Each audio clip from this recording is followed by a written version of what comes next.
Très heureuse de vous retrouver pour ce nouveau numéro d'After. Nous sommes rue Sainte-Catherine dans le centre-ville pour vous faire découvrir une toute nouvelle pizzeria. Son nom, c'est Nonna pour No Name. Ici, le plus important, ce n'est pas le nom, mais le producteur.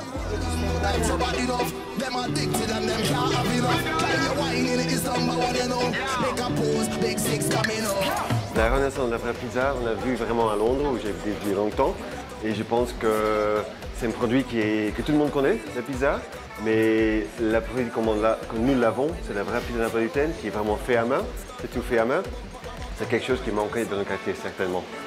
Alors, votre fierté ici, c'est le four, on va voir? Oui, certainement.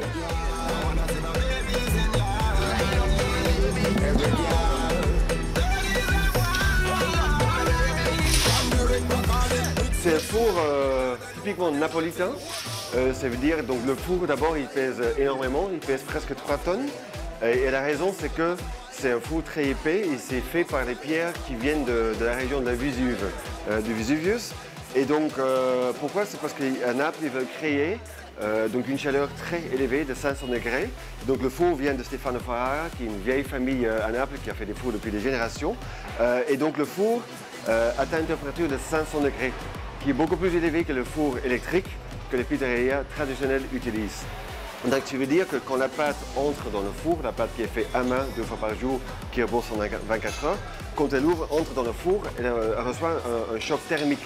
Donc nous avons la cornicione, comme on dit, c'est vraiment la croûte autour de la pizza, qui est typiquement de Naples, qui est très gonflée, mais en fait qui est plein d'air.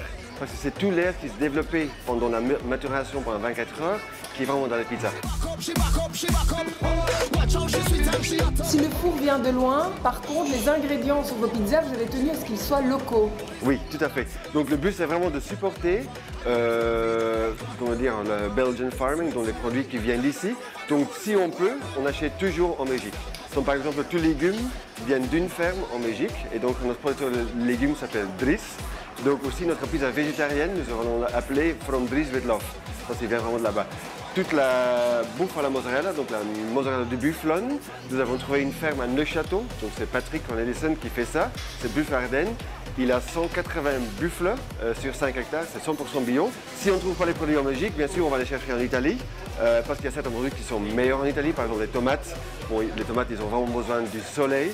Donc même au sud du Naples, ils sont meilleurs qu'au nord de l'Italie. Donc les tomates viennent de Gustarosso, sont bio, c'est des meilleures tomates qu'on puisse trouver. Même la farine, c'est Iacone, c'est farine italienne, de très haute qualité bio, ainsi que le vin, le Prosecco, l'huile d'olive.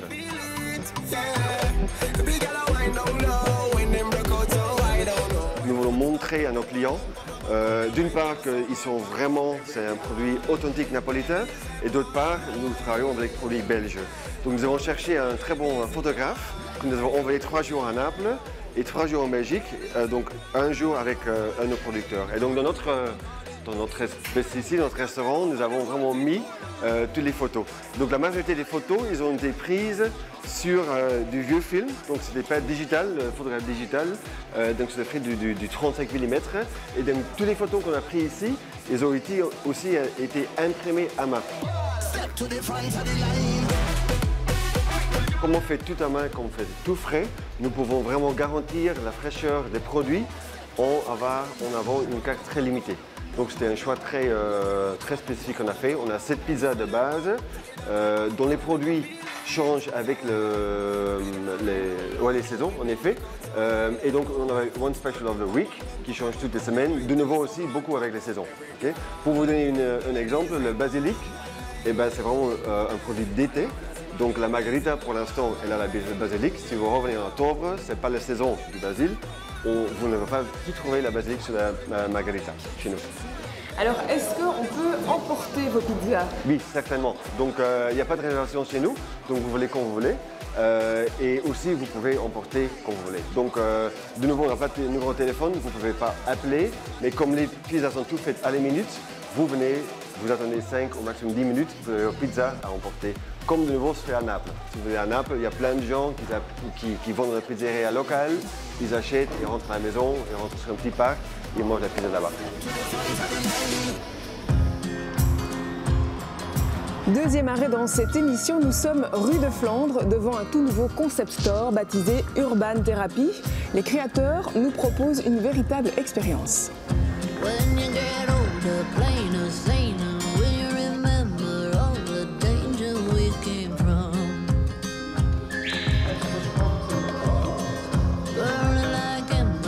Effectivement, quand on a décidé de se lancer dans l'aventure Urban Therapy, moi et ma femme, on a essayé de créer un espace dans lequel les gens pourraient trouver un refuge en ville, d'où le nom Urban Therapy en fait.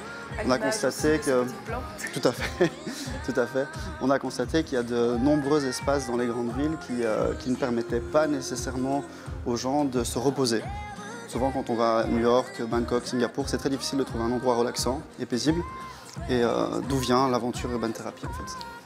Alors, il y a plein de choses ici, notamment des plantes. C'est de la déco ou on peut acheter ces Alors vous pouvez les acheter et vous pouvez les faire aussi. On organise différentes activités, notamment des workshops pour les réaliser vous-même. On donne des séances d'information, des petits cours de botanique où vous prendrez un thé, un café et on vous expliquera le déroulement et ce qui se passe à l'intérieur de chaque création.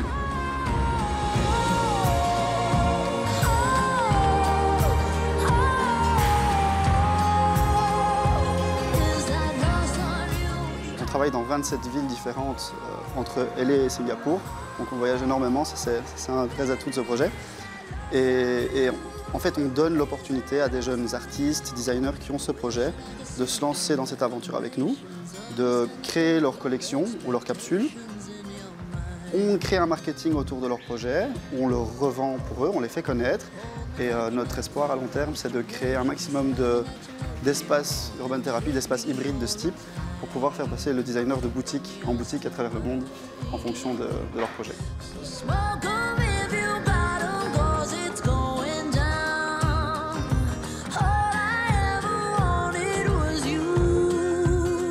Le thé, c'est un produit phare ici, expliquez-nous. C'est plus qu'un produit, c'est une passion.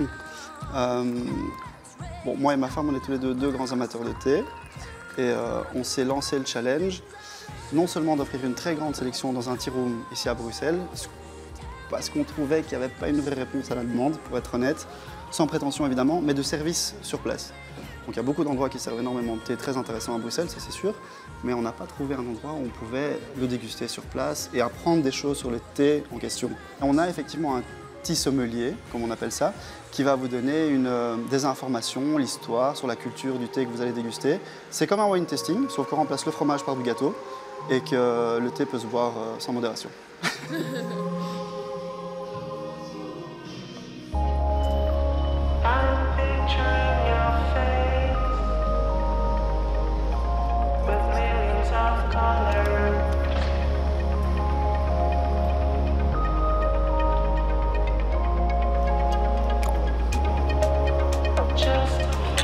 Alors Samantha, on est ici à l'Apéro Le Bec, un beau jeu de mots en fait. Oui, un beau jeu de mots, je pense que vous l'aurez compris, c'est la contraction entre apéro et rue de Rolebec, justement. Et on s'est dit qu'organiser un apéro urbain dans cette rue piétonne historique serait une chouette initiative pour permettre de faire redécouvrir cette rue en fait.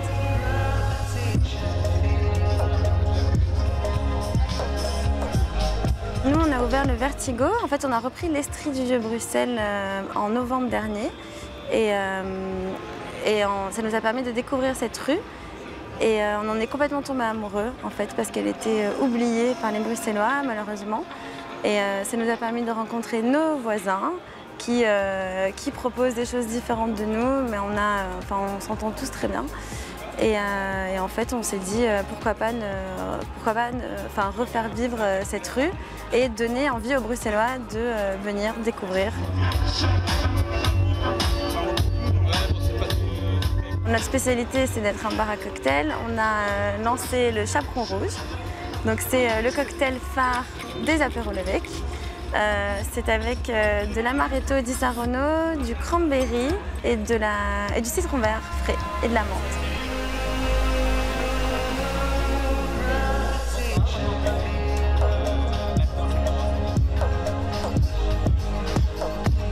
participez aussi aux apéros-levées, que c'était une évidence?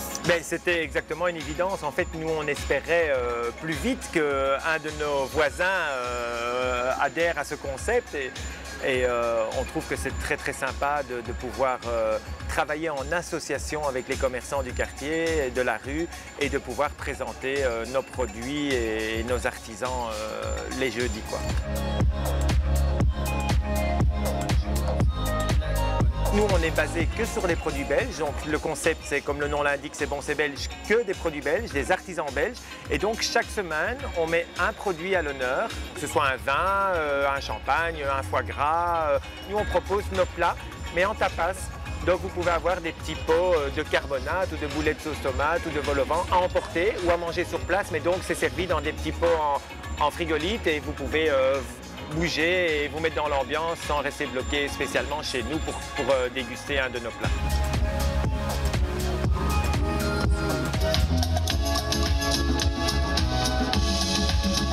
Il y a un DJ qui est là, alors on change chaque semaine, on essaie de faire des styles différents, mais ambiance apéro, plutôt lounge, un peu disco, un peu funk, un petit peu électro aussi à partir d'une certaine heure, mais c'est convivial. Il y en a un peu pour tous les goûts en fait. Les apéros levés commencent à 17 h et se terminent à 22 h.